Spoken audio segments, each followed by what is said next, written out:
প্রচণ্ড গরম পড়েছে, তাপদাহ হচ্ছে। আমরা এখনও গ্রামে আছি, জানি না ঢাকার অবস্থা কি। কাল আলহামদুলিল্লাহ আমরা ঢাকার উদ্দেশ্যে রওনা হব। ঢাকায় কী অবস্থা এখনও শুনলাম, ঢাকায় এখনও বৃষ্টি হয়নি। সাভারে, ঢাকা বলতে আমি সাভারে থাকি, আমি সাভারের কথাই বলছি।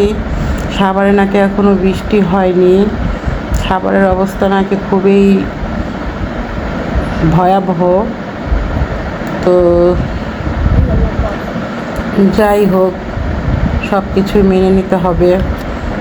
আর আমরা এখানে আম ভর্তা করছি। এই আজকে আম ভর্তাটা বাচ্চারা করছে। প্রতিদিনেই দুপুরবেলা আম ভর্তা করা হয়। দুপুরে গ্রামে দুপুরবেলা প্রচণ্ড গরম, তার মধ্যে আম ভর্তা খাওয়া হয় প্রতিদিনই। কারণ এই গরমের দুপুরে আম ভর্তাটা খুবই ভালো লাগে। কাসুন্দি দিয়ে আম ভর্তা খাওয়া হয়। আজকে অবশ্য বাচ্চারাই করছে, তারাই আম ভর্তা করছে। আম গাছের নিচে বসে পাটি বিছিয়ে তারা আম পেড়ে তারা আম ভর্তা করছে।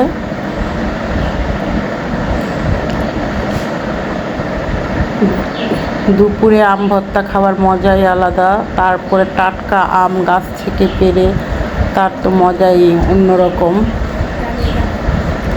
ঢাকায় গেলে এগুলা খুব মিস করব। প্রতিদিন দুপুরেই নানা রকম করে আম ভর্তা খাওয়া হয়েছিল, এক একবার এক এক রকম করে আম ভর্তা খাওয়া হয়েছিল। ঢাকায় গেলে খুব মিস করব। এই যে বাচ্চারা আম ভর্তা